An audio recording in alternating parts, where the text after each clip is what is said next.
like comic books? Comic books. Comic books. Comic books. Comic books. I'm quite keen on comic books. Movies. Movies. The movies. Stupid TV shows. TV shows. But what are some of your favorite TV shows? Can be enjoyed as video games, as TV shows, books, movies, the entire world. Wholeheartedly embrace the apocalypse. Let's start the show. Hello, everyone. Welcome to the Sunday edition of the Next Issue podcast. Also, the last live show we have before Christmas. So, yeah. Are these hats going away? What are we going to do with them afterwards? I don't know. Throwing them in the fire, just like we do every year. Mine's actually, I really like this one, so I do keep it. I got to give mine back to Santa. Yeah, the mall Santa that you stole it from is pretty upset. Yeah. So he's just been wearing my baseball cap. We have a great show to cover.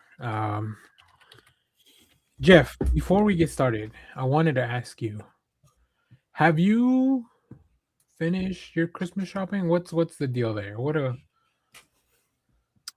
do you shop for? It is. I have one more person to go get something for. And then we're done until, so I have like levels of people that I shop for. So there's the immediate family who I know I'm going to see before Christmas. Mm-hmm. And I'm going to see they're the ones that need to get something. And then there's that secondary group of people who I don't like, friends that I may or may not see before Christmas. I may or may not see, before the new year. So they are like gift card people if I give them anything. So I'm just like, when I know I'm going to see them, I'll swing by someplace and pick up a gift card and, whatever, and just be like, hey, I hope they're watching this so they know the amount of effort you put into their gift. Listen, you want to get close to me, you got to get close to me. Get close. Like Clay and his camera yesterday. Exactly. You got to force your way into my life in order to get those top tier gifts. It does. As you get older, you definitely start like friends, not so much peeling away, but just like, it's less and less. It's a lot. You really have to crank up the effort, I think, to everybody's got their own lives. Also, you get to a point where you're just like, you know what? I've built my space, house, apartment, room, whatever, to be like a place that I want to spend time at. So like, I don't want to go out and spend money at a restaurant or a bar or whatever. And when I could just be at home watching, the Muppets, the Muppets, Muppets. Mormon Wives, the Secret Lives of Mormon Wives. Like that seems so much more entertaining. The only thing I know from the Mormon Wives, I may have talked about it before, is whatever Grace Helbig tells me about the Mormon Wives. That's what I get out of. She makes a video out of it. I'll make a video. She's currently rewatching. She's currently going through the Twilight movies, and it's quite fun to see somebody new. But I do want to go to. I do want to try some of the Mormon sodas. Like apparently, because they don't drink coffee, which is a weird thing, because it's not about the caffeine or whatever. It's I don't know what it is. It's just they for whatever reason they can't drink coffee, but soda's okay. So they doctor up all their sodas like crazy. They have all these little soda tricks. And as a fan of soda, I want to know their soda tricks. Oh, I just thought it was the caffeine. Because they drink sodas that don't have caffeine in them. Oh, is it caffeine? Maybe. Yeah, because not every soda has caffeine, right? So, like Sprite doesn't have caffeine. Root beer, I don't think has caffeine. Right. Cool. Well, I only asked because this morning I woke up pretty early, as I normally do, because that's just what I'm used to. And after shooting a quick video, which I'll talk about in a second, I was like, oh, this is the perfect time. I love going on. There's certain specific stores that open extra early, the days right before Christmas. And that's when I kind of finalize all my dot my T's, cross my I's. In the chat, let us know if you're watching this. What have you finished your Christmas shopping? And where did you go? And what time this morning did you go to said shop? It was like at 7:30, and I like going to. There's a shopping center in Irving, where there's a Kohl's and there's a few other things. Kohl's is pretty good. They have everything. Like they truly are a department store in the way that Sears got used that to be and stuff like that. They got that sweet Kohl's cash. Oh, they got that Kohl's. That's a gift for myself afterwards. It's sweet Kohl's cash. Sweet Kohl's cash. So not a sponsor, but Kohl's. I mean, I'm a member of the Kohl's cult. Slacks. That's right. Oh, okay. Sorry, you had frozen there for a minute. All right. We do have some people in the chat. Big shout out. So there's a part of the audience that may be watching us vertically because we're broadcasting a regular feed and also to the YouTube vertical feed. So I don't know what that looks like. Ooh. I'll have to go back and check it out afterwards. But I figured might as well. If we have, I can hold my arms up now. Yeah. So we have Still Adeline out. Houston. I don't know if they can see that. So because we're kind of cut off. I need to figure out how to make it to I don't know, whatever technical stuff. But we do have Adeline Hudson. Been reading Supergirl, Green Arrow, and Aquaman lately, and also they have ordered, but they ordered everything. So yeah, I if I'm gonna order, I definitely do it way before because otherwise I know there's things I won't get home in time. So we'll I'm see. still waiting for one thing to come in the mail as a Yeah. gift, and so hopefully it'll be here I think tomorrow. today might be wrapping day for me since I'll have the time. I already bought the big thing of paper, and also because I work the next couple of days, so I don't want to take time from that. So, alrighty, we have a lot of news to cover, a lot of stuff to talk about. Real quick to Adeline, I have not been reading Supergirl or Green Arrow or Aquaman. I do know that Aquaman's gotten a huge power boost. Aquaman, I've read the KO related stuff, which is pretty good. Supergirl, I think we both read the first issue. Did you read the first issue? I read the first issue. Yeah, and then me too. It was, it was okay. I like the premise, but I'm definitely like, oh, this is gonna be so much better all in one go. So I'm waiting. Mm-hmm. And I really want to read that. I hear Green Arrow's been amazing since Chris Condon took over. I read all the Joshua Williams stuff, really liked it, and then I was just like, it's a good time to dump out after his run. And but the Condon, I've heard nothing but great things about the Condon Green Arrow, so Which I made a mistake. Yeah, it comes to an end next week on Christmas Eve is the last issue of Green Arrow comes out for this run. But yeah, we will get more Chris Condon when Vertigo launches, and we'll talk about some of that stuff as well. Very exciting. But the big news today, we have heard from James Gunn himself. They've cast a Brainiac for Men of Tomorrow. It's Lars Eidinger. I'm reading this from Vulture. But James Gunn pretty much posted this himself in our worldwide search for Brainiac Men of Tomorrow. Lars rose to the top. Welcome to the DCU.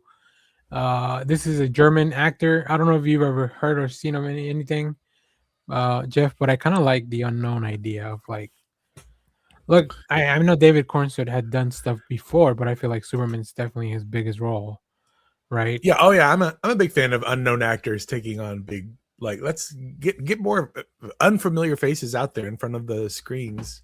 Yep. So that we can familiarize ourselves with them.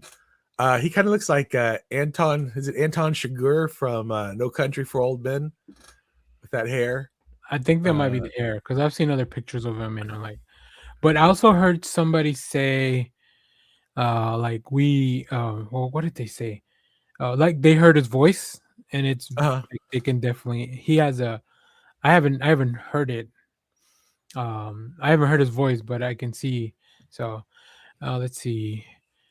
To be fair, Alan predicted the Cornsword would be cast. I was seeing in The Politician. Ooh, that's that Netflix show. I've heard of that. But yeah, and then I think one of the other things I saw James Gunn reply to a few comments like, which performance of him kind of led you to be like, oh, this is Brainiac, and James Gunn just said his audition. So pretty cool stuff. I'm excited. We'll keep talking about it as we get more news. There's really not a lot out there yet. It's just like, this dude's been cast.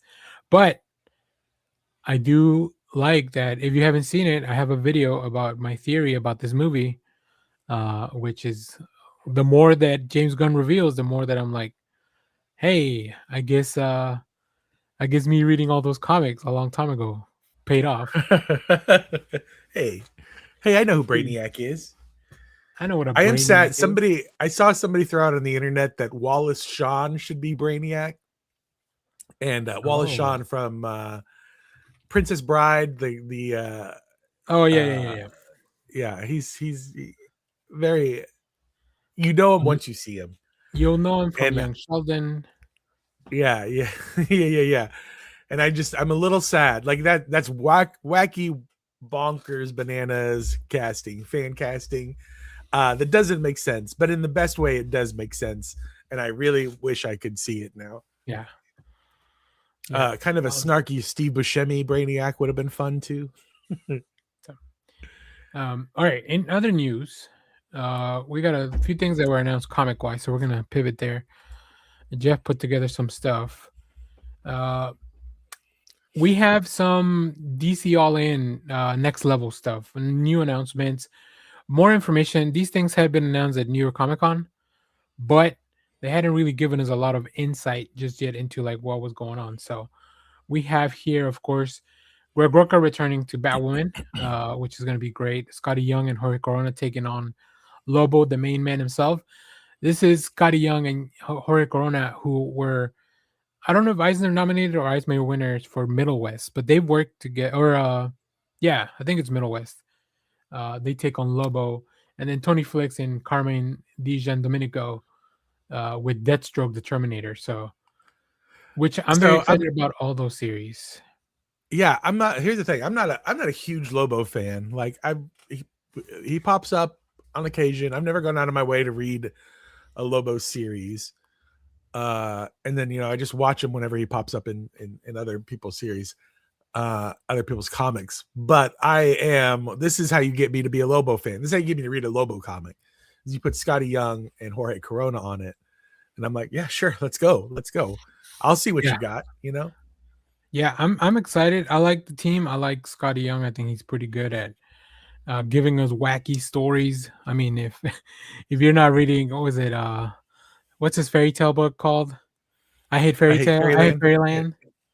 Yeah. So well, he's also really good at because I mean, Lobo's like he's like I kind of think of him as like Deadpool, a little wisecracky, a little smartassy, but like he can't be killed. But he's got like this tragic past. Yeah. And Scotty Young is really great at writing. Like everything's seen because all his comics are very cartoony looking, but they all have this like dark, sinister kind of like undertone to them that are very like something that's like something's not right. The Me You Love in the Dark is a dark book. And like a lot of them are dark. So yeah, I think it's a good, interesting pick for Lobo. Agreed. So and I'm excited for the Greg Rucka Batwoman too. I've never really read a lot of Batwoman. Greg Rucka is a fantastic artist, and then with Danny on the art, blew me away in Invisible Man. So I'm super excited for this book. Yeah, me too. I like Danny's use of the empty space, which you can kind of see a lot in this cover. Yeah, perfect. I think it's a great choice, especially for a character that their aesthetic is so important. I think because it has to look different from Batman. It had that's a big part of the Batwoman mythos, is that she does not want to be truly associated with Batman from the get go. So it's a good thing she's Bat themed too. Yeah, you're right. Here, there's a really good preview here. I think that's Alice. If you watch the CW one, the CW Batwoman series, I believe that's Alice. So that'll be really cool.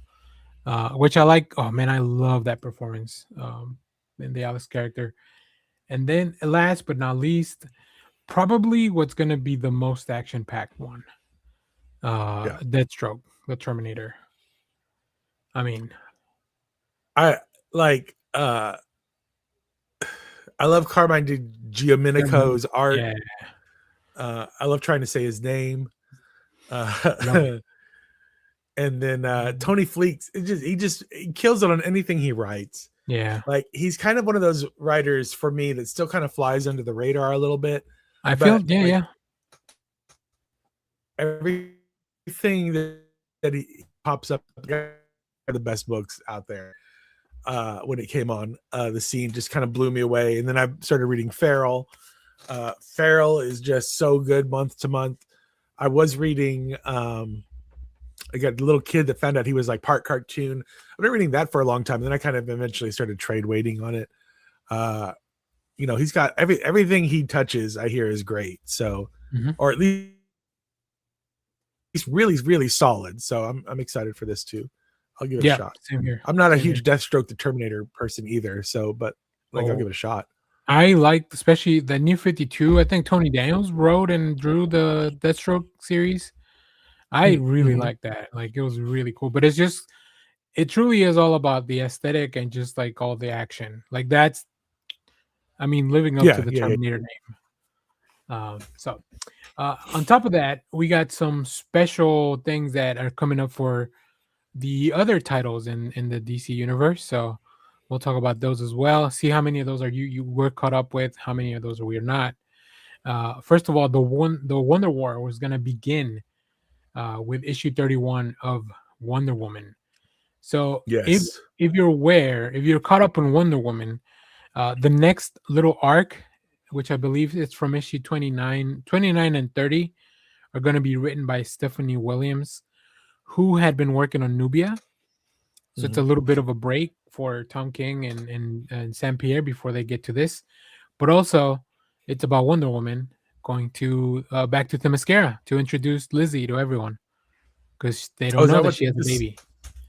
Oh, that was those two actors. I thought it was going to be okay. That's cool. I hadn't heard what they were about. So, yep. All right, next on the list, Batman. The next arc really kicks off at number 7, reintroducing the Joker in this world, and then of course, Matt Fraction and Jorge Jimenez just kind of continuing like all the work they're doing as Batman rogues, his friends, everybody begins to converge in Gotham. So I'm very excited. I love this book so much. It's that's an interesting line as all of his friends and enemies converge in Gotham, because you'll see what happens in Detective Comics that Gotham gets a new hero moving into the town. I need to go back to Wonder Woman real quick, in that I need to I do not know. Like I've been reading Wonder Woman month to month consistently, but I've lost we've talked about this before on the show. I've lost the thread. I have no idea what's going on. I know Wonder Woman is I know Wonder Woman had a kid. Steve Trevor is dead. And Wonder Woman used some of his DNA to sculpt her own baby. And now we have Trinity, daughter of Wonder Woman, and Steve, what's his name? Steve Trevor. But then there's this lost Amazon. They got kidnapped and put on this mouse island that Diana was trying to rescue, and I think they got killed, and maybe that Amazon had a baby too, and maybe the baby. You tell me if I'm right or not. That baby grows up to be who is eventually the villain of this Wonder Woman story. Is that correct? Yeah, and that's okay. You got it. So here's what I got. Here's what I'm getting, and I just talked about this in my review of Wonder Woman 28. Diana's been very reckless in this run. Yeah. And all those things, she's accumulating a lot of debt to Karma, or with different countries, breaking laws and breaking treaties and stuff. And she's been going about this very nonchalant, very cavalier. She's been very cavalier about this whole run. And I think all those things are going to add up, and there's going to be consequences to be paid. And that's probably what the Wonder War is going to be like.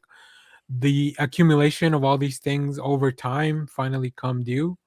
So yeah, I'm very excited. But I'm glad I caught up to Wonder Woman. And I'm also, I'll talk about that when we get to comics, but there's a converging storyline in Trinity, so in the other book. So you should also read that. All right. We have big shakeup in Gotham, as you were saying. Commissioner Vandal Savage, of course, but we have a new mayor, Pamela Isley. What? Poison Ivy? I have not read that issue, but I really need to now. So that's going to be very interesting. And then, of course, we have. She can put up as many flyers as she wants because she can just make the paper. That's right. Like, and just paper the town full and of. It's all biodegradable. That's right. That's right. The Green Initiative finally won out in Gotham. We also have a new resident moving over to Gotham, which is Green Arrow. So that'll come to pass in the new storyline from Detective Comics with Mikkel Janin and Tom Taylor. Oh, sorry, art by Pete Woods. Mikkel Janin is going to be doing the covers, and then Nightwing also kicking off his new noir tale with Dennis Cowan joining Dan Waters. That's cool. I'm excited about Green Arrow moving into Gotham. That sounds fun. That's feels like he would hate it there. I think it feel like I love Batman and Green Arrow. Like some people like whatever about them, but I like the idea that Green Arrow, obviously when he was first created, was a Batman ripoff. Right. Because it was just everything was exactly the same. He was just Robin Hood instead of Batman. Yeah. So I like it when they get paired together because I don't know. They're both millionaires, like, but Ollie's like so much more liberal than Bruce. Bruce is like, I think in his heart, Bruce is still a capitalist, you know? So I want to see those two play off each other more and more. Yeah. I mean, if you want more contrast, and Jeff talked about it last week, that Arcadia book, really brings that to the forefront, the differences between them. So, all right, more stuff in Gotham. Catwoman 85, Torrin Grumbeck, working on that book, and then also Batgirl 17 from Tate Bromwell and Takeshi Miyazawa. Harley Quinn also getting a new makeover, splitting into two personas, whatever that means. She's going to be Harley Quinn and Pamela Isley working for, or not Pamela Isley. She's going to be Harleen Quinzel working as like the chief of staff underneath Pamela Isley. In the thing. Oh, so that's in the Poison Ivy book. And that's in the Poison Ivy book. And then Batgirl is getting superpowers. She's getting like, I've heard people say blood bending powers. Hey, that's what it looks like here. Yeah, so that's cool and scary. I wouldn't want her to have big shakeups in the Batman office. All right, the one I'm probably the most excited for, Reign of the Superboys. So we have Action Comics, of course, still chugging along, but the Reign of the Superboys is going to take place. Let's see. I guess it's between Action Comics and World's Finest, if I had to guess. And Superman. And Superman.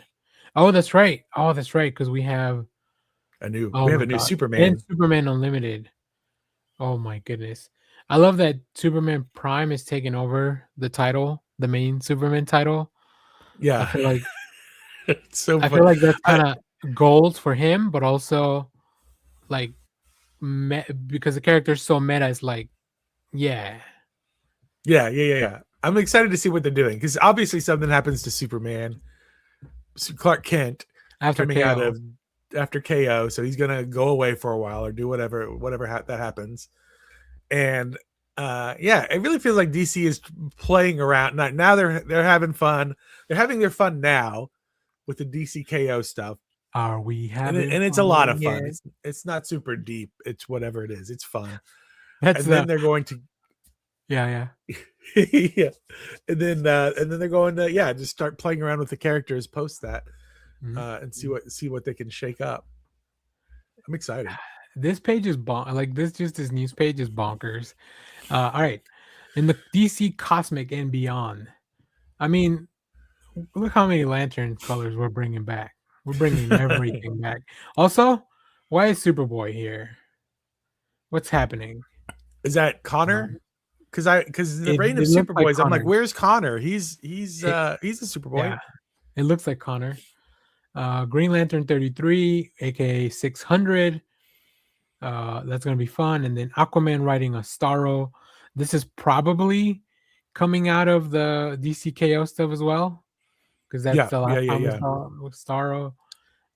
We have a new team, a new artist, I believe, with Ryan North and Gavin Gaudry are taking over on Flash. So here's where I wanted to get to, because if you want to Here get me to we read a go. Flash book, I like Flash. I'm a Wally guy over a Barry because I grew Okay. up with Wally. Hot take? And I believe Maybe this not is as hot. Wally. Yeah, I yeah, don't think you're it's right. that Maybe hot not as anymore. hot. Lukewarm take. It's it's average room temperature take. But having Ryan North, who has just blown me away with every single Fantastic Four issue. I can't wait to see what he does with the Flash, because the Flash is also a very scientific heavy book. Yep. And Wally, so Barry's the scientist, but Wally, I remember reading those early JLA Grant Morrison books where Grant Morrison would write Wally as like having studied under Barry. So Wally was always just like reciting like the scientific facts that he learned from Barry. So I'm hoping that Ryan North is kind of like that way too, where he's just like, oh, I learned this from Barry, that if you whatever weird Flash science that we get out of it, I'm excited to learn. Yeah. All right, and then I think this is the last of it. Yeah, the last of it is the big team books. What's happening with the big team books? Well, just to League 17, you can see here the rosters changed a little bit after the events of DCKO. A lot of these are participants in the DCKO thing. So, I know if for anybody joining us on the vertical feed here, we haven't figured out how to share everything great. So, you can always come to the main feed on the channel. You can see the full screen. But we appreciate you watching, and let us know what you're into. And then Titans is getting a new writer. Tom Taylor's finally, and they're changing their name, but not the number. They're going from Titans to New Titans, but just keeping the numbering. Which Marvel, take a note. You don't have to renumber. You don't have to reset. You don't gotta renumber. Tay Brombo, who is writing the Batgirl book, will take over on Titans. So that's quite fun. You can kind of tell. It looks like we got one of the Superboys in that picture there. We do. It could be John. I'm thinking it's John. I think it's John, because he's not in anything else. Like we saw Connor, we saw. Yeah, it has to be John. I guess he's Superman technically. He's Superman. So, other news things that I couldn't find links for, but Kyle Rayner is becoming the main Green Lantern of Earth again. They're giving him a new costume, which I think is cool. Again, I grew up on Kyle as being the Green Lantern, not Hal. Yeah, Hal was Parallax at the time, so I'm a big Kyle fan. So that's exciting. And they're relaunching a new Teen Titans book along with that renumbering or renaming of Titans. There's a new Teen Titans book that's coming out, and it's got the same logo as the cartoon. That's the Robin, Starfire, that the cartoon with all the kids, the Cartoon Network cartoon. So I'm wondering if it's them. I wonder if it's like that, or if it's I don't know what it is. They haven't really, other than the title, I haven't seen much about it. Okay, the next thing is interesting because I feel like Penguin Random House is doing some weird shit. Something called Comics Giveaway Day. So I think this is what replaced Free Comic Book Day, because since Free Comic Book Day is a thing that Diamond did, and Diamond may not exist by 2026. Because that date is the first weekend in May, which is Free Comic Book Day. Oh man, that's gonna be harder. So change my wording. I've been Free Comic Book Day since 2011. What is it called again? Comics Giveaway Day. Comics Giveaway Day. Lame. CGD. Somebody put marketing on that. I know. But we're gonna see some interesting stuff. Amazing Spider-Man and the Queen in Black. What? Are you caught up on that? I don't know. No. Mary Jane is not ready for it. We also have Avengers, X-Men, as the Armageddon assembles in summer. So a little preview of that. That is written by Zdarsky, Ryan North, and Jed McKay. That's I think. crazy. I mean, probably because those are the writers on those books, right? Yeah, but I feel like those are the guys that Marvel is kind of like, you know how DC has like Scott Snyder and like they're guys that they're kind of Joshua Williamson, who are like, we're kind of in charge of Mark Waid, who is kind of in charge of I helming feel like which it's Mark. direction. I feel like it's Mark Waid that won, and then everybody is like right underneath that. Yeah. And Marvel did it with like Bendis and Matt Fraction way back in the day. And I Right. feel like they've kind of gotten back around to it. We're like, we're putting a few of you guys in charge of direction, helming which way the universe goes. Yeah. Now, Dr. Sayers. We're getting some more from the 20th century corner of Marvel. With Planet of the Apes, Alien, and Predator. All of them big hits. So I'm pretty excited about that as well. We need to crossover. I love these those guys. Yeah, I don't know. I don't know that they're fully crossing over, but I'm excited.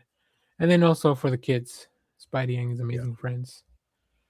That's kind of a shame that Free Comic Book Day is gone the way of the dodo. Yeah, it makes me wonder if there's like going to be a lunar like Free Comic Book Day, but they have to call it something else too. They're going to be like non-paid for floppies or something like that. I don't know what they would call Awful name change. I agree. It's the worst. We need a workshop. We need to come up with something better. Yeah. All right. Oh. Yeah. Even Jeff the Shark is pissed. Yeah. Alias. New Alias book coming out. A red band Alias book. How are you going to red band? I understand how you red band Jessica Jones, but Jessica Jones is a family woman now. She's not like that first Alias book was her being an alcoholic, like mess. Like Luke Cage, like she finally met Luke Cage and like the two of them kind of straightened their lives out together and started a family and joined the Avengers. Now they have and like Luke Cage is the mayor. Based on this quote by Sam Humphries from that told Polygon, I'm excited to push the limit of what kind of cases Jessica Jones can investigate and how far she'll go to solve them. So I think she's just gonna run into some real gnarly shit as she investigates, and that's how we red band it. Maybe what if this is how we bring? So there's the big rumor that Brian Michael Bendis is coming back to Marvel. What if he's coming back to Marvel as a character? And Jessica Jones is red band, and she can beat the crap out of him for doing all that stuff to her. Someone killed the Marvel Brian Michael Bendis. Yeah, she's solving Brian Michael Bendis's murder. Yep. Death of the author. The death of the auteur. Literally. Yeah. All right, and then last but definitely not least, the Man with the Power of a Million Suns is back. The Sentry, which took too long after the Thunderbolts movie for this to come out, I feel. 100%. Yeah, this is a missed opportunity. That or when does Doomsday come out? Unless this comes out before Doomsday to be like, hey, remember that guy? Yeah, the 26th, I think, 2020, Christmas 2026. Okay. So here we have, this book is by Paul Jenkins with Christian Rosado. And a really cool cover by Alex Maleev. Yeah, that's a cool cover. I do like the kind of making him look a little bit more like the actor too, like kind of, sort of, a little bit. A little. I mean, you can't go wrong with looking like what's his name, Pullman. Yeah, Bill. No, Bill Pullman's the dad. That's Dad Pullman.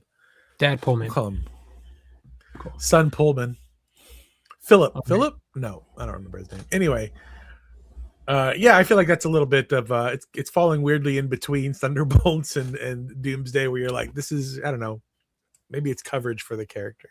Yeah. But okay, and then the last thing from Image Comics that Jeff found while looking for stuff, we're getting a reprint of the Marvel Team Up Spider-Man Meets Invincible issue.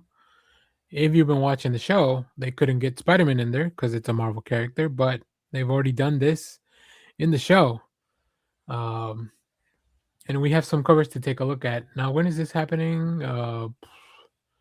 Do you have the date? It's covered up by the picture. Oh, I don't have the date anymore. Well, I'll look at it in a second. Of course, we have blank. Yeah, we were looking at all the Spider-Man, Superman covers. I was like, let's look at the Spider-Man Invincible covers. That's right. I like that Is they're that, not afraid to just cash in. Is Oh, this yeah, Brian? yeah. I think this is. That's Is right, it Otley. Otley? This is Otley, yeah. You can tell by the eyes. Yeah. Eric Larson. I think Eric Larson's doing a little bit of a Frank Miller thing. A little bit, yeah, I can see it, and especially once again in the eyes, but this time the eyes of Spider-Man. Yeah. And then here, Max getting Baldwin. Todd back on Spider-Man might be worth it. Toddy just he pulls up an old sketch. He has so many of these. Yeah, this is Todd just trait. doodles Spider-Man for fun. He's like, one day, my boy. Bagley. Mark Bagley. Oh yeah, it's Mark Bagley. And then this is the main one. So let's see. This will be out on March 4th. Here's your lunar codes. Pre-order now if you don't want to miss out. Pre-ordering comics is the best way to get comics. The day you want to get your comics. So unless your shop gets short sold, then otherwise. Otherwise, you should get your comics. So let us know, what are you most excited for out of all the stuff we just talked about? I know we threw a lot out at you guys, but I mean, that's comics. You got to move quickly, you know? Tell you what. All right, before we get into our previously on, a few housekeeping items. First of all, stay tuned today. If you like anime, I'm covering a lot of the Jump Fest 2025 stuff, including already a trailer this morning for Bleach, 1,000 Year Blood War arc, which I had to remove the actual trailer footage from, unfortunately, but my video's still up. Also, make sure to go fill out our end of the year survey. You can find that on the community page. You can find that on, actually, I can probably drop the link on the chat as well for anybody watching live. Let us know, what is your favorite stuff for 2025. There, I just dropped a link on all the chats that this thing would allow me on. So check there. But if not, come back. What else? Other things that I had announced? No, I think that's pretty much it for now. Oh, I guess one thing, we are working. This is kind of an update. I think I told you guys yesterday on our Discord. We're putting together our list of best of 2025, and League of Comic Geeks has been a godsend for that. I went through every Wednesday on my pull list, and I've narrowed it down. I've narrowed it down to 32 titles, which is still a lot. That's a lot for a best of. That's a lot for a best of. But I'm going to give away some of the things that I'm probably going to remove from the list. Not because they're not good, but because they just started and they'll probably end up being best of like next year, actually. So the first thing I'm gonna, and I'm looking at my list right now. The first thing I'm gonna take out for 2025 is, let's see. This is a teaser for all you watching. That find out who the losers are first. You need to find out. Well, they're not losers. They're just probably, the thing is. So my first thing is Galactic from Distillery, but this only has one issue out in 2025. I feel it's great and I love it, but I feel that next year is when this thing is truly going to go on my list. Yeah. So I do have rules for the best of it needs to have mostly been in the year, like the story. Yeah. Stories can be like ongoing. Comics can be ongoing. They can be like little mini series, whatever. So I just need the majority of the story to take place within the 2025 calendar year in order for it to make a list. The other thing I'm going to remove now from Distillery as well is You Won't Feel a Thing. This was the Jacques Scott Snyder team up again that they did recently. Once again, we've only had one issue in 2025, and because Jacques and Scott Snyder are so busy doing other things, there is no release date for issue number 2. So And the last thing I'll preview for you guys here, I had one more that I was gonna take off. Oh yeah, here. And this may end up on some of the guys' list. I'm not gonna tell them how to do their list. It's a book from Image Comics called Everything Dead and Dying. And the only reason it's not going on there is because it's only, I think by the end of the year, it'll only have 3 issues out, or maybe 4. I think the So fourth one just came out. So not truly a complete arc, but boy, oh boy, it's a freaking good comic book. And if any of you guys put it on your list, I would not fault you. But I feel like this is going to end up on my list in 2026 when the collection truly comes out. So there you go. There's a little preview. I'm down to 29 now. It did make my short list, but I had the same issue with it that it is not. It's too new for it to be on the thing. I have been able to narrow mine down to 16. I picked 5 Marvel, 5 DC, 5 non-Marvel DC, so all the indies. Oh, okay, grouped together, and then 1 event book. Very nice, very nice. So there you go. There's a little preview for our best of. Stay tuned. We'll probably come back after the holidays with that. All our best of shows are going to be probably very likely in January. I'm expecting the first show of the year to be the survey results, and then the next show to be comics, and then the next show to be movies, and then the next show to be everything else that we don't have room for / the results of our fantasy draft movie game, because then it'll be by the deadline. So lucky for me, the first 4 shows of the year they schedule themselves. So stay tuned for all that. All right, let's get into what we've been watching, what we've been reading. First with the big watches. Not a lot of watches this week, but I'll let you go first because you have 3 and I only have 2, so we can go one and one. I have one that I've not even had a chance to add to the list, but last night I watched the Christmas Saturday Night Live, the Christmas episode with Ariana Grande, Cher as a musical guest, Bowen Yang's final show before he is leaving the show. I've seen a few clips from little skits, and I'm very excited to actually. I don't normally watch SNL every week. I usually just watch the skits as they come out and on whatever platform. So, but I'm watching this whole show. It was a good show. It was like their Christmas show is usually better than the rest of them anyway. Mm-hmm. It's usually cameo filled whatever, but no cameos at all. Like it was just the people who were in the show. Like it was interesting. So but it was good. It was a very good episode. They did do a couple of things for Bowen Yang for his final like he was in the final sketch and it was mostly about him leaving the show. Yeah, kind of I heard about that thing. It was emotional. It was a good sketch. Ariana Grande is so funny. Like she could easily be a cast member, but that would be a huge pay cut for her. So but yeah, she's great. She could be the host of our holiday special that we planned yesterday. Could easily, she should. Yeah, she's great. I love her. So I think it's definitely worth the watch. Saturday Night Live is definitely going through a transition year this year. If you've watched Saturday Night Live long enough, you can feel the hills and valleys, ebbs and that flows, is Saturday Night Live. The ebbs and flows, and we're definitely ebbing right now. But sometimes those are the interesting seasons to watch, because then there's the weird quirky stuff that they never like. A lot of it's bad, but then every so often there's like a really weird one. I think that I really get into. There's sketches that would otherwise end up on the cutting room floor that make it to actual live because of that. Yeah, exactly. So it's kind of an interesting season. I saw that they did sorry, real quick, since we're talking SNL. 4 of the cast members did like one of those hot ones things, but not, they were playing like beer pong on Hot Ones. I don't know. Hot Ones is just way more than just eating wings now. They have like 4 or 5 different things that they do. Where sometimes like Sean's not even in most of them anymore. He's just on the main Hot Ones. Well, they got bought. So Hot Ones is no longer. Well, whoever was doing Hot Ones initially, they sold it to somebody else.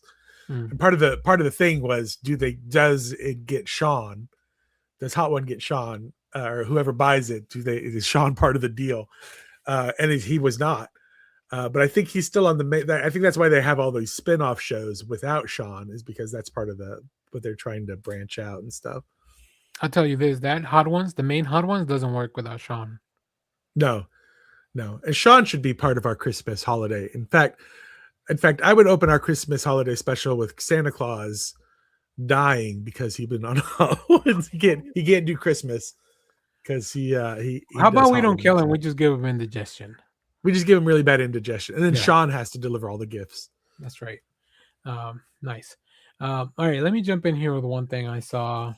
Well, actually, no, you do one more because that was not even on the list. So, the other things I watched Christmassy, I watched the Love Hard show on Netflix, the movie on Netflix. It is gosh, I can't remember who's in it now. Nina Dobrev and Jimmy O Yang, I think. I could be completely wrong about that, but it's she gets catfished into thinking that she's bumbling or dating app somebody that she goes out to meet for Christmas, and finds out that she's been catfished by is it Jimmy O Yang? Are you looking it up? I can't remember. yes, it is. But yeah, and then they kind of fall in love. But their favorite movie, they talk about Die Hard a lot. So the flip is Love Hard. Can you imagine catfishing Nina Dobrev? I can't after this movie. I mean, come on. The fact that Nina Dobrev. So the most unbelievable thing I think for me in this movie is the fact that Nina Dobrev had to go on an app. Yeah. I don't buy it. Netflix. Go sell that to someone else. I think this is a charming rom-com. I love it. I think it's very fun. nice. I might check that out. This came out in November. She was on This isn't really Vampire Diaries. I forget what show she was on. She was in Vampire Diaries. Correct. Okay. Correct. Great. I love her.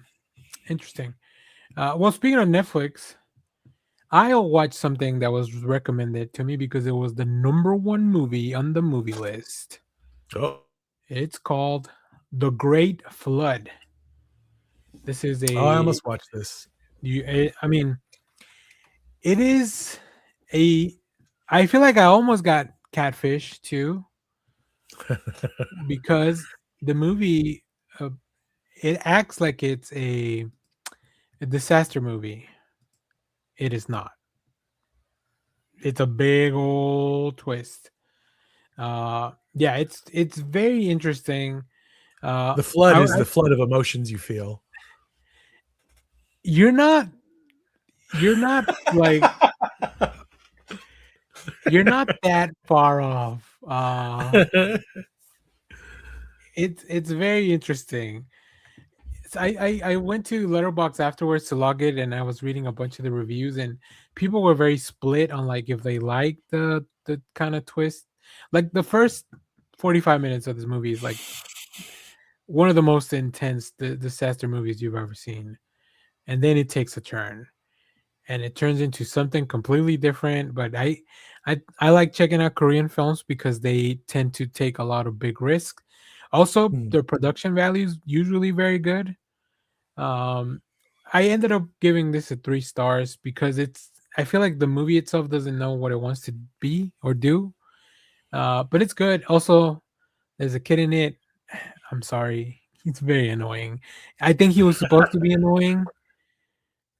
But that's annoying. So no, we're not talking. So we're not talking about no other shows. We're talking about The Great Flood on Netflix. Like I said, it's #1. You can't miss it. They are shoving this in your face hard. And my Letterboxd review was very simple, very straightforward. I just call this the wettest movie of 2025. So there you go. Hot. There you go. The wettest movie. So gross. Yeah, follow that, Jeff. I back to my Christmas movie watching. I watched Christmas Chronicles also on Netflix. I love that. That's one of my favorite Christmas movies. The Kurt Russell. Kurt Russell as Santa Claus. You can't beat it. His real life wife plays Mrs. Claus. I'm blanking on her name. Goldie Hawn. Goldie Hawn. Thank you. And the kids are in it really good. I think that if this had been, it was made, I guess Netflix produced it or whatever a few years back, but I contend that if it had like a movie screening, and they were like, okay, this is going to be a movie. Maybe we switch out a couple of the actors and put just a little bit more, whatever. This could be. I think that it could have been like a classic Hollywood film. Maybe not quite on the level of like Elf or whatever. Or Elf, but I think it would have been up there as a really good rewatchable movie for a lot of people who went and saw it in the theater instead of having it been on Netflix. I do have one issue with Netflix though. Now that I'm watching Netflix again, just the one this week. This week I have one issue. Oh, okay, this week, good. And that is at the end of watching something, it'll ask you, did you like it? This, I really liked it. I liked it. Not for me. Those are your three options. You know? And I'm like, what if Netflix has already been on like very open about how they want to create entertainment just for the background. They want you to be, they're like, hey, we want you to put on Netflix and then do, work on your laptop. Or go on about your life.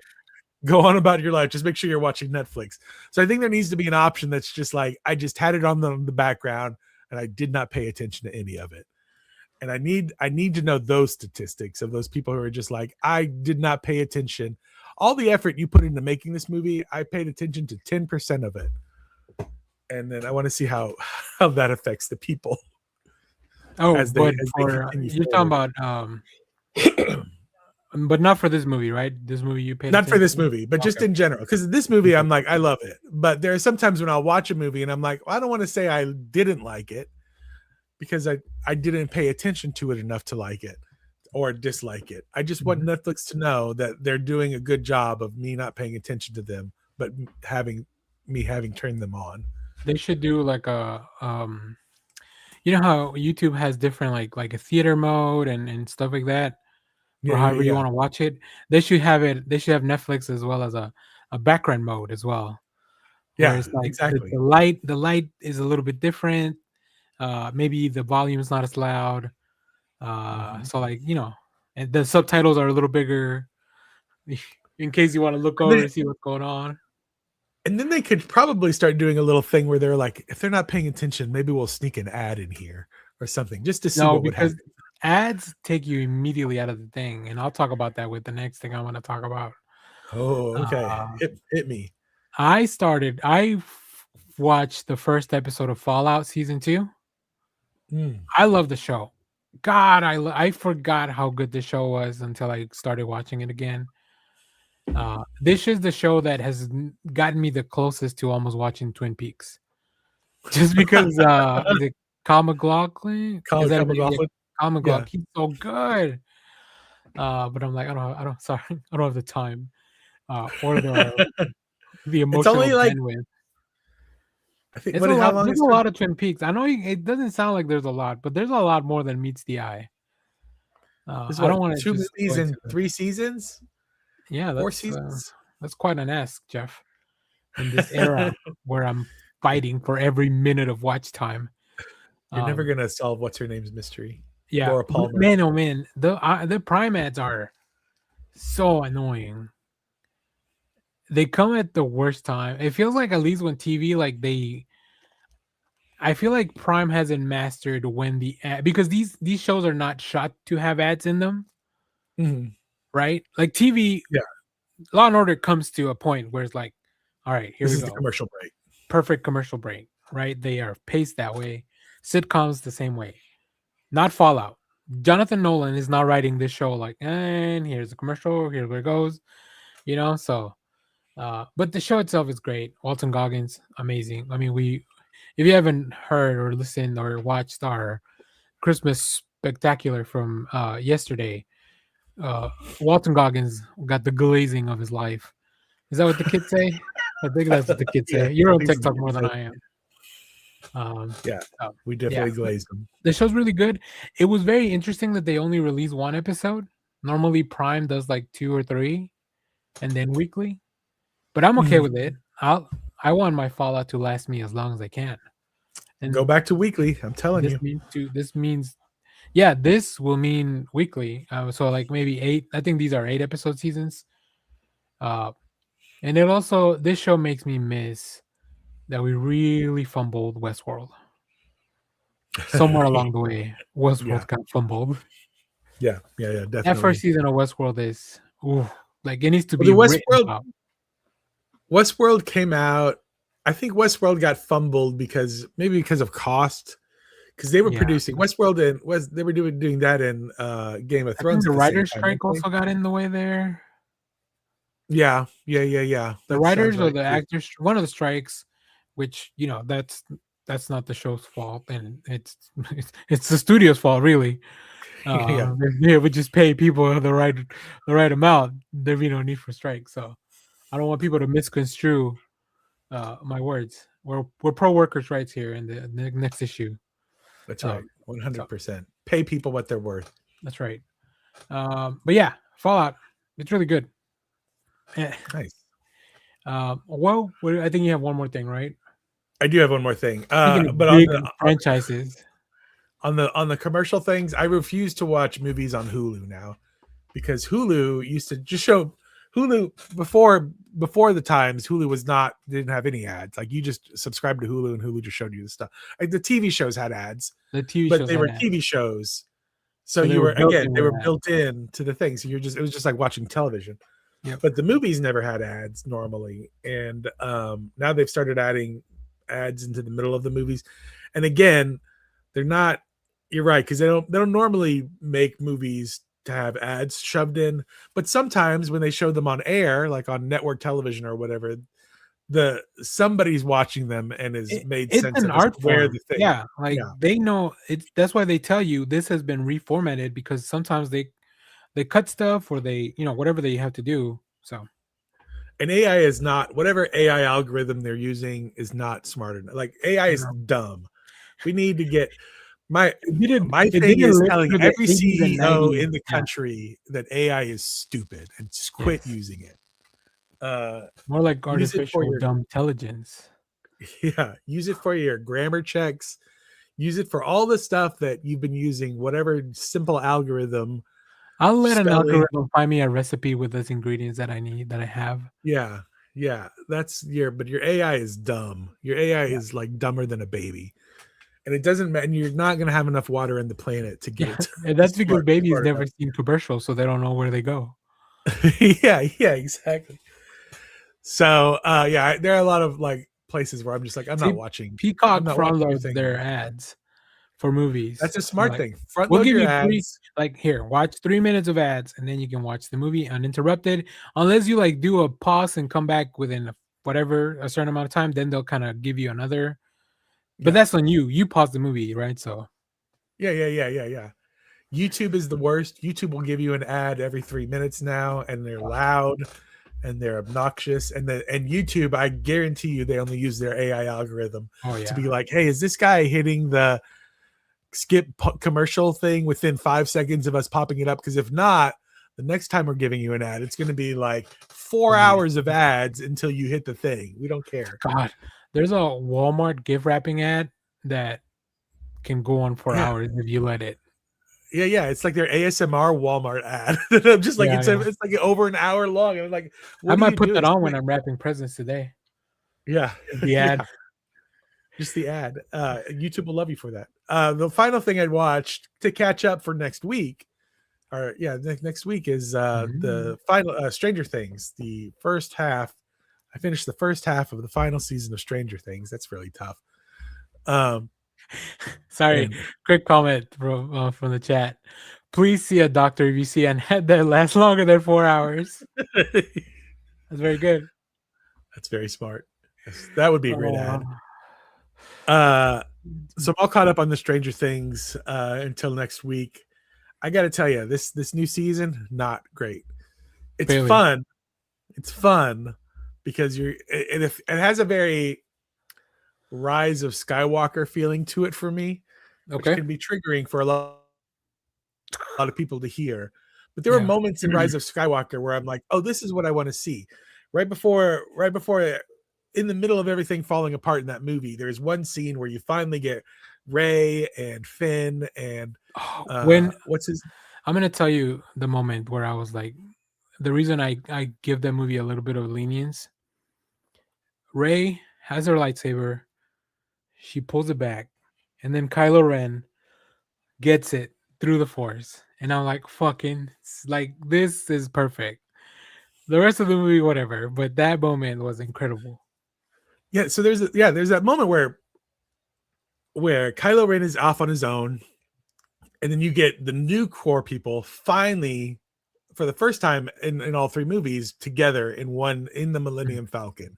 Yeah, and I'm like, this is what I want. This is what I've been waiting to see for this whole this like is pod this whole thing. racing. This is pod racing. I have the high ground, Anakin. Let's go. And then it lasts for a good 15 minutes, and then they tear it apart.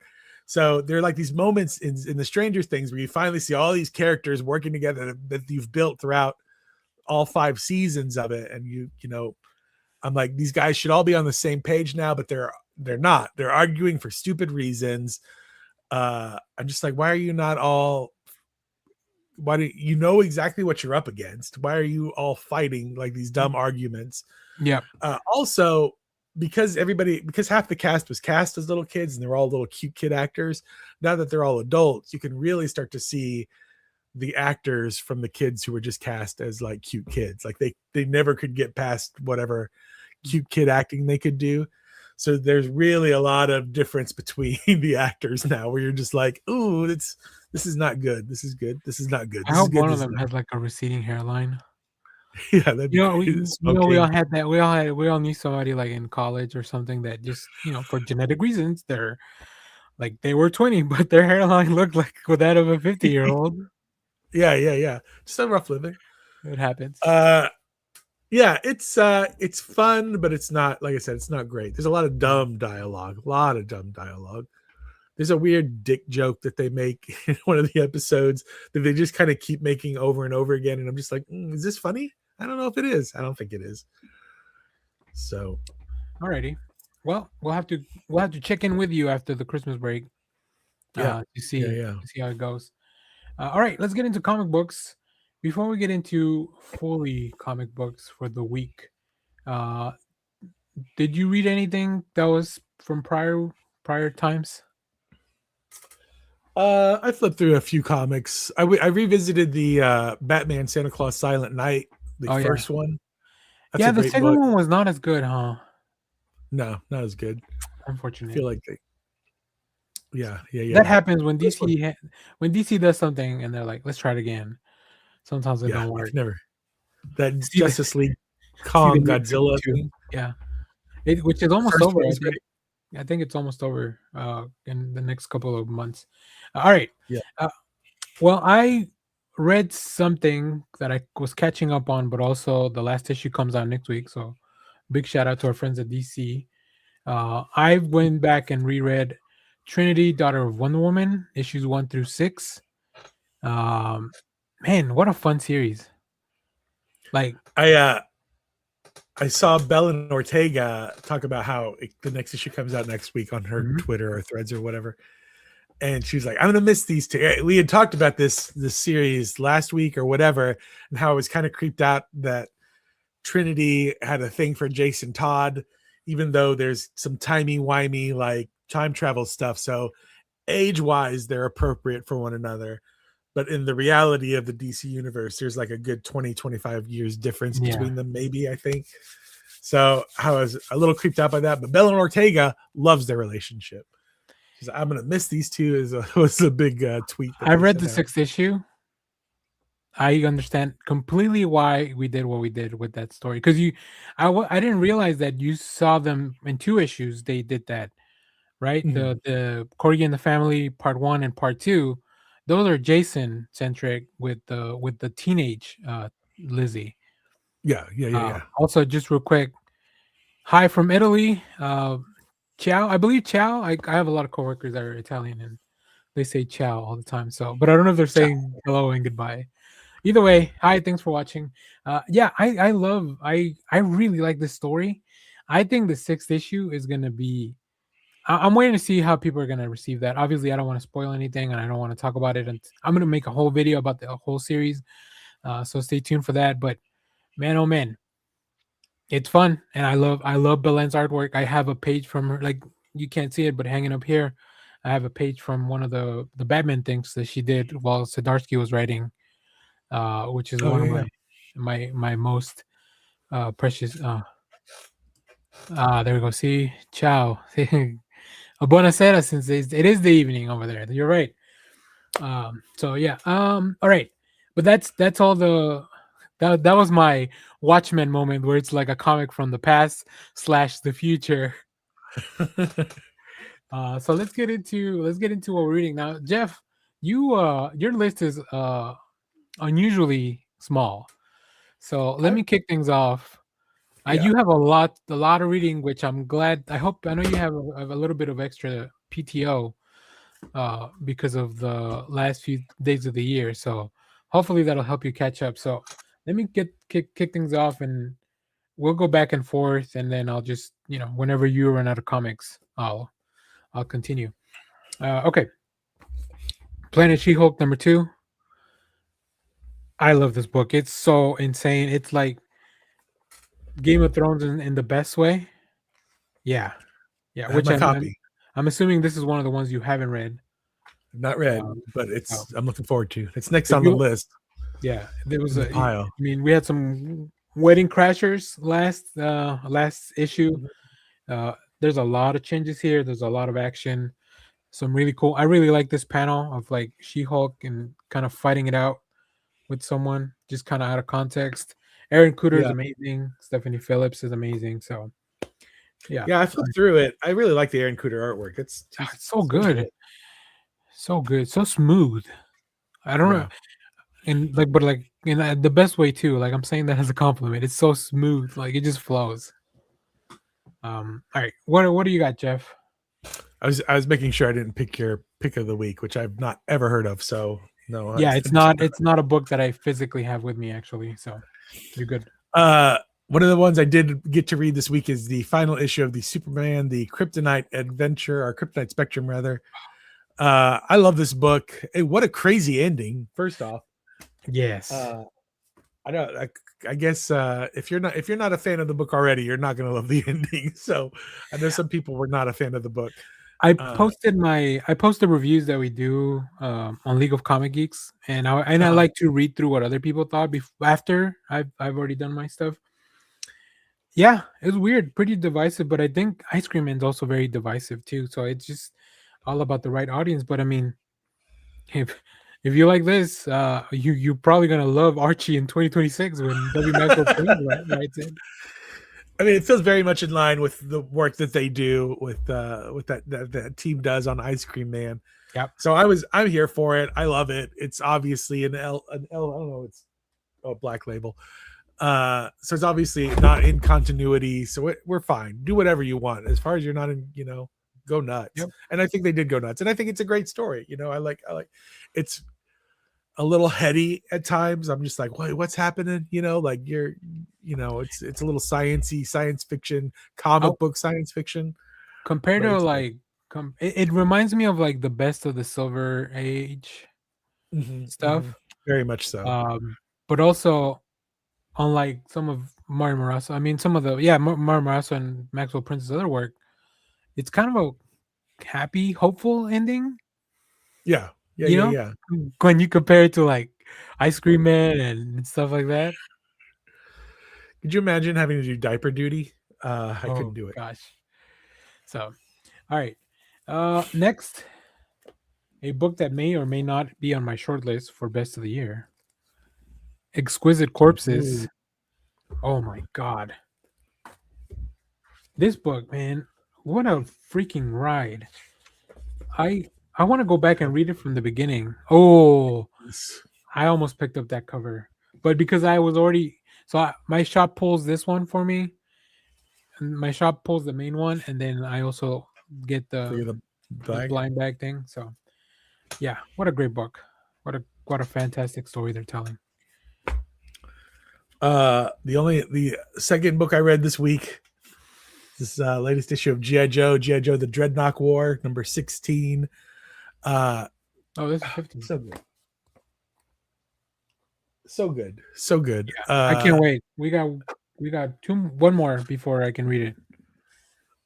Oh, you're holding out for the whole thing. Yeah, I'm waiting. I'm just waiting till it's all done. Big shout out. I've already talked about this book a lot, but I got these two. Wrestle Heist. Kyle Starks, the Youngblood cover, which is crazy that this book has a Youngblood cover. Yes. Did you read it? You haven't read it. I haven't right? read it yet. I picked it up on your recommendation, but I did pick it up. All right. So once again, I would plug. Kyle Starks was on our show on the channel. Go check it out. If you like wrestling, or if you like heist, or if you like fun comic books, any of those three. I do love this kind of cartoony network kind of art style. Yes. I love that kind of artwork. Yeah, I love the little hands. Yeah. There's something about this. Tell me this isn't Shawn Michaels. All right. What else, Jeff? Like this page alone makes me want to pick it up right now. Look It's look so at good. that. I mean, the Ultimate Warrior moves. Yeah, if you like I said, if you like wrestling, heist, or fun comic books, I think you'll enjoy this book. Okay, what else? I'm down to my pick of the week. Everything Okay, else is so let me unread for run me. through. So. I have 3 more to go that I've read, and a bunch of stuff that I haven't read, which we can. That'll be the longer segment for both of us. It seems like. Yeah. I've already talked about this a little bit. We have a full review on the channel, The Space Age. This is a really fun book by Kenny Porter and Mike Becker about an astronaut whose brother was abducted, and he's trying to figure out how to get him back. So he's an astronaut, so he goes up to space. But then funding gets cut for the space agency. It's wild. And then also Black Panther Intergalactic. Every time I read this title, I just think of the Beastie Boys song. Intergalactic planetary. Yeah. Planetary. Which might not be a bad soundtrack for this book. It's pretty gnarly. I'm gonna just show you one page with that, like out of context. The Black Panther fighting this gigantic snake. Who's really cool. Writing that? What's the creative team on that? Let me see here in the back because it's in the back somehow. So, but Black Panther back on the throne after the events of the Imperial War. Oh, it's Victor Lavalle who did Sabretooth and the Outsiders or whatever, with art by Stefano Nessi and colors by Brian Valenza. So that snake brought to you by Brian Valenza. Yeah, but this is following. This is all fallout from the Imperial.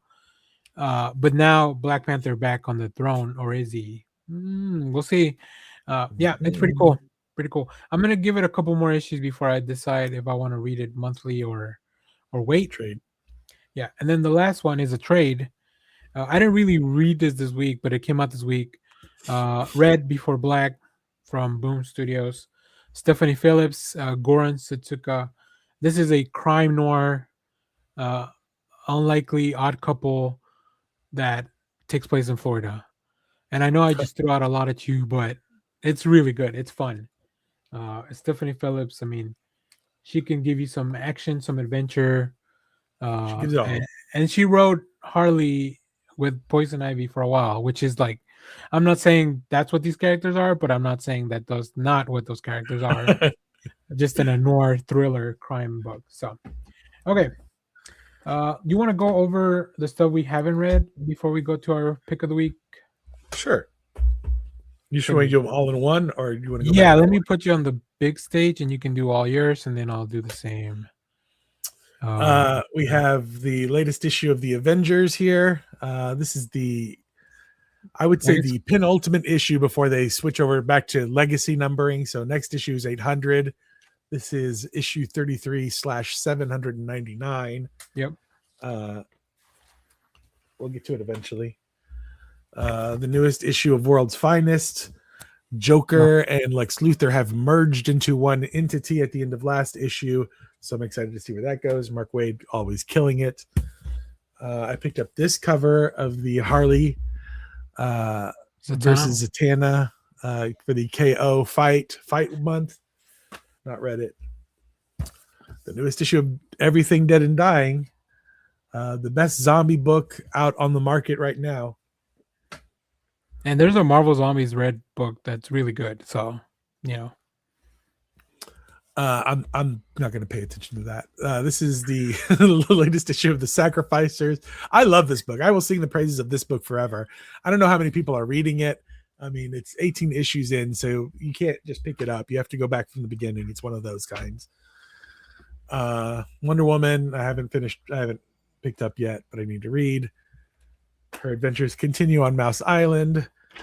I hear we get a big introduction in this latest issue of Absolute Flash, which I have not read yet. The newest issue of Spider-Man Torn, the Straczynski miniseries, which I'm really enjoying. The only Spider-Man book I'm enjoying. The only Spider-Man 616 book I'm enjoying. Thank you for correcting that.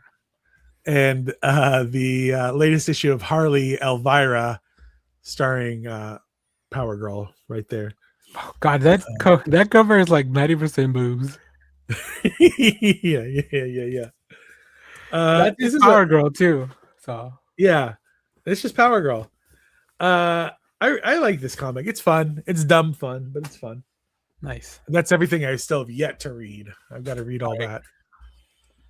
Yeah, so like Jeff, I also got Avengers and World's Finest, which you saw. Oh shit. Sorry, Jeff. I didn't mean to drop you completely. Okay. There we go. Like Jeff, I got those. This is my cover of Absolute Flash that I picked up, but I haven't read it. I like that. Pretty excited. I'm saving a book because it's your book of the week, so I won't show that. The latest issue of Nightwing on the Manhunt with the Manhunter. Nice. Starship Godzilla, which I'm a little behind on, but I'm really enjoying the series. Space Shenanigans. Moon Knight, Fist of Khonshu. And then I picked up the last issue of Rebel Moon Nemesis. Much like The Sacrificers, I may be the only person reading this book. It's by Gail Simone, and she's building up on the Zack Snyder world of Rebel Moon. So, like, how am I not going to read it? Also, I picked up this. I'm not picking up Black Cat Monthly, but I saw this cover and I was like, well, damn, I gotta get it. Gotta get it. Yeah, that's a good cover. And because I kind of left Jeff hanging the other day, and I still want some other covers, I got 2 more blind bags that were still available in my shop. So I will open those for Jeff today, so he can get to see. I'm looking for the Dustin Nguyen. I don't know if you saw in my video. I did pull the Daniel Warren Johnson one that I wanted. I did see that. So that was really nice. So now hopefully the Dustin Nguyen. That's why I bought some more, because I was like, and unlike DC and Marvel, these are, I think, $4.99, which is the normal price of a comic book. So, all right, let's see. When you cut it at the top, sometimes it shrinks immediately. You have to kind of stretch it out a little bit. Yeah. While you're doing that, we did get a question. How did you find the movie? I haven't watched it. The Rebel Moon movie. Rebel Moon is it's not my favorite stuff from Zack Snyder, but I still really like both movies. Especially, I've seen the uncut. There's a lot more action. There's a lot more violence. So, like, yeah, it's a wild story, and I hope that we go back to it at some point. I do wanna see how things end up. Hey, the Clayton Crane cover. All right, well, I'm not mad at that. That's a pretty good cover. That's a pretty good cover. I immediately knew which one that was, because I love Clayton Crane. All right, well, we're looking for Dustin Nguyen, though. So, like, you know, no shade against all the other cover artists. It's just the one that I really wanted. So, let's see here. Blind bag for the Turtles. Let me see. Maybe I cut it right this time. Come on, Dustin Nguyen. I don't want to go back to the shop and buy more. I'm done. It does add up. I have now 5 issues of TMNT number 13. I got another. Oh, but this is the trade list. Daniel Warren Johnson, which is different to the other one that I have somehow, because the other one had the title on it. So, all right, I guess I'm not mad, but I would like the Dustin Nguyen cover. So, If anybody has it, let me know. Maybe I can trade you my other Daniel Warren Johnson one with the trade dress. Oof. All right. Well, that was fun. It's Okay, exciting. cool. Pick of the week. Jeff, what is your pick of the week? The newest issue of Barbaric, the Long Death. Barbaric is back. Michael Morrissey has been doing Barbaric books for the last few years. These little mini series. The universes have like each series does build on top of one another. So this feels like kind of a culmination of the first 4 series. Who's that guy? It's a GIMP. We do get an introduction to some new characters in this, well, at least one new character in this book. I love these books. I didn't realize how expensive they were. This is a $7 book, but it's a pretty beefy story. It's pretty meaty. Yeah, it's about a comic and a half worth of comic. I think behind Big Rig, this is probably the biggest vault book they have going on. Yeah. And this one doesn't have Post Malone attached to it, so No, but I love. It's so funny. Like it's a Barbaric is about a barbarian named Owen who's been cursed, and he's trying to get the curse lifted, and he's been cursed to wield this axe that has. It's not. I don't know if it has a soul or whatever to it, but it's a talking axe, and it's just very tongue in cheek. It's super funny. It's a little body. It's just a great book all over. Violent, fun, all great fun. Nice. Yeah, I love Barbaric. I haven't read this one, but I did buy it. I've been on I think the first few series were like 3-issue mini series, and then they've been doing like these like one shots. They've had issues that are not even about the barbarian with the axe. Yeah. So they're expanding the world as much as they can. So, all right, my pick of the week is a book that I've been wanting to read because I saw it on a few best of lists, and I knew that I had to get to it before the end of the year. It is This Place Kills Me. This is from Abrams, so it's like a book, like it's a full graphic novel. It's like 200 and something pages from Mariko Tamaki, who you probably know from writing the Tuk comics and a whole bunch of other stuff, and Nicole Go. I really like this book. It's about a girl it's about an all-girl school who one of the girls is found dead, and then there's a mystery, and then our protagonist Abby recently moved to this school, so like usually like there's a lot of mystery and intrigue, and it takes place like in the 80s, and Abby is she's queer, so like there's a lot going on there as well, because in the 80s it's definitely not the same just being out, but overall it almost reads kind of like this Nancy Drew mystery. That's cool. So if you like that kind of stuff, and then Nicole Go's art is just fantastic. I really like it. I'll probably do a full review of this, but I mean Mariko Tamaki's been doing some amazing stuff like in the past, and she always finds a way to make the characters very like kind of like relatable, like when it feels like, even though I'm not of a teenage girl going to an all-girls school, there's still stuff that I'm like, oh yeah, I hate when that happens. Like you still find ways to relate. So interesting. Yeah. All right. Huh. As we transition to our next stuff, I do want to read this comment here. From Italy. In Italy, we're usually 6 months behind. I've read the first Absolute Green Lantern and I loved it. Didn't find it hollow, how someone else said. The Al Ewing Green Lantern? Yeah. I love the Absolute Green Lantern. We just got the trade here, the first collection. I think we have a review for it on the channel. Once you get to read it, if you want to go check that out. I love it. I love the Absolute line. I think I was talking to some friends and I told them like, I give them a ranking, but I told them like everything's like pretty good. Like even if I rank it low, it doesn't mean that it's bad. So yeah. I definitely probably read better. I definitely think it reads better as a trade than month to month. Unlike to month, it got Wonder Woman. Month to month, it dragged. Yeah, I agree. I agree with that. Which is why I stopped. Yeah. Which is why I fell behind. I guess I didn't stop reading it. I will say, just as we kind of going through looking ahead, Uh, Absolute Wonder Woman 15 is the first meeting of Batman and Wonder Woman in the Absolute Universe. That was quite a fun issue. And then I looked in our folder, and January 18, the Batman issue comes out where he meets Wonder Woman. And I couldn't help myself. So I went ahead and read it too. So it's man, if you think the books are good, if you think the books are good with just the heroes on their own, wait until we get like an Absolute Justice League. I mean, I know we already have an Absolute Justice book, but when these guys are gonna start teaming up, it's gonna be incredible. So all right.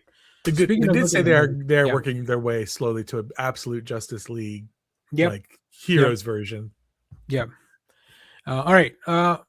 If you guys don't know, Jeff and I are both on League of Comic Geeks, which is where we kind of keep track of all the stuff that we're reading and the stuff that we want to pick up the next week. So we're gonna look ahead at our pull list. It's this website's so good. It's the reason I have been able to keep a good track of like my best stuff. Whoops, there we go. Jeff, this is your pull list. We have the return of Absolute Martian Manhunter in number 7. We have Absolute Superman number 14. Absolute Wonder Woman number 15, which I just talked about. So expect a full review for that on the channel. Detective Comics 1104, which I believe is the 4th part in this. Part 4 of the Courage That Kills, where Batman is sick with this virus, and then after that we have we have 2 more after that, I think, with this, because 1107 is the one where we talked about them meeting up with Green Arrow. So okay. From Dark Horse, The Guy in the Chair. Then That's a good series. Harley and Ivy, Life and Crimes. That's a good series. I hope so. It's on your pull list. No B stringers here. That's right. Well, I don't know. We'll see. JLU number 14, and then Justice League Godzilla Kong. I feel like that one. That's probably might be a sunk cost fallacy where you're like, I'm already in too deep. I might as well get the series. Oh, the Marvel Winter Break special, which for some reason means they had to be in swimsuits. Let's look at the covers of these. There's got to be a million covers of this, right? There's 6 of them. Yeah, there's 6 of them. Let's see. That's a good She-Hulk. Does She-Hulk get cold? I don't know if she gets cold, so I guess that makes sense.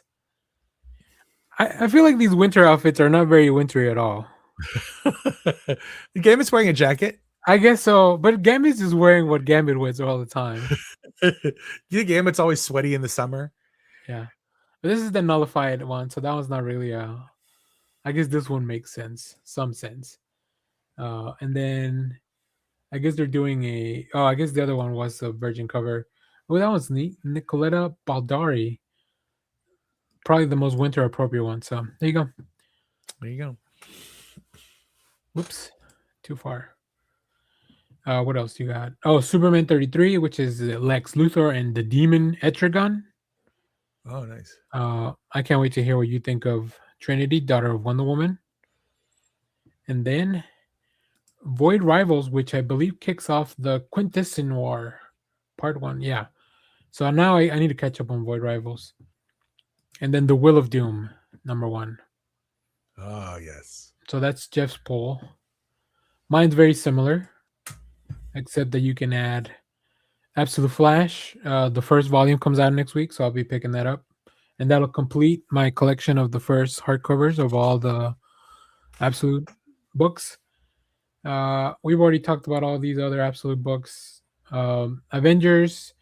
This is on here just to remind me to do a review of the volume when I get to read it. Because it's the collection 5. Blink and you'll miss it. Wait, are you not getting the Red Hood Joker one? The Versus KO? Oh, I'll probably pick it up. I just didn't add it to the list. I need to add it. Detective Comics Event Horizon, which is really good. Man, they've already announced a sequel to that series. And the most bonkers thing is that I've never even seen the movie. And I really I really like the book. So you need to watch that movie. I heard the movie's okay. Maybe not as good as the book. Far down below, the trade paperback comes out, so we might have a review for that. Gargoyles has their winter special. No one in a bikini on this one. Their loss. I guess so. Escape the Dead Zone, which I believe is the penultimate issue of that. Hello Darkness. I'm just kind of going over the ones that are not on your list. Yeah. Mad Cave Studios, the Pale Knight trade paperbacks coming out. I don't know if I'm picking that up, but I wanted to mark it. My pull list also has collections that are coming out, which remind me, did you read this? Maybe you should make a video about it. Skinbreaker, I'm still really enjoying that. TMNT Battle Nexus. Now, Jeff, if you want to read those, you can check our folder because we have the first two in there. And these are just the turtles going in over. They're fighting their like alternate versions of themselves and other characters from the cool. Turtles lore. This ends tonight, which I feel like that series went very quickly. Gary Duggan and Jay Lee just like, I don't know, like I feel like this just came out. But yeah, I picked up the first issue and I'm trying to get out. I'm definitely like weary of like, it feels like a good, like it's an okay comic. Like I don't want to read okay comics anymore. Like there's nothing, it's not, I like Jay Lee art, I like Jerry Duggan writing, but I'm not going to remember that. Fair enough. Book 10 years from now. Voyeur number 3. Oh, Trinity, the one we talked about. Voyeur number 3 from Ignition Press. And then the last thing, we're taking everyone down with us. The collection comes out this week. This is a Rook story from the Rook universe. So we've talked about this book in the past, but I'm going to try to make a video about that one as well, since the collection's coming out. So, all right, that's it. We did a whole show. Big week, especially because this is also, if you're a DC Comics reader, this is your last week to pick up DC Comics. Oh, did you click that? Oh, I must have accidentally hit it. Sorry. Right. All good. Rebel, I'll never be mad at somebody putting Rebel Moon on the screen. Just for you. Thank you. Yeah, this is the last week of DC Comics for the year of 2025. They've already announced that there's no new comic books on December 31st. Oh wow. So yeah, the pull list is gonna look pretty bare next week. If we probably will end up doing a show on Sunday, which will be maybe our last show of 2025. Yep. All right. Yeah, mine next week. I only have 7 books on the pull list. So, okay, Jeff, anything else before we get out of here? I'm good, my friend. Yeah, we went through a lot. Thanks to Alan Hudson. Thank you to Mero. Sorry. Big shout out to Italy. Shout out everybody in Italy. Yeah, so shout out to everyone watching really anywhere, but people watching outside the US. We appreciate that because it seems bonkers that they would care what we have to talk about. So, okay, we're getting out of here. If we don't see you guys, stay tuned. We have some fun videos coming out this week. But okay, Sophia, thank you. Big shout out to Sophia in Italy.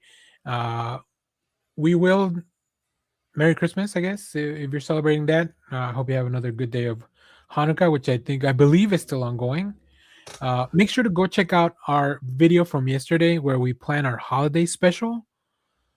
Like we came up with our own holiday special all by ourselves. Big shout out to Jeff for putting that together, which I think it turned out quite fun. And I enjoyed it. I had a lot of fun. I enjoyed it a lot. It was a great conversation. And if you enjoy anime, stay tuned the rest of today because I'll be dropping more videos of me talking about anime announcements. And catch them before they get pulled. That's the thing. You got to be on the ones these are going to be uploaded, so I'll have to trim them before. But yeah, and then also make sure to fill out your survey for the end of the year. I'm very excited about that episode because I always love hearing from people that actually took the time to fill out the survey. So yeah. All right. Thanks for watching, everyone. Merry Christmas. Have a good holiday. Take care of yourselves wherever you are. And have a good rest of your day. Bye, everyone. The most important thing in life will always be El Bebo. Peter loves you.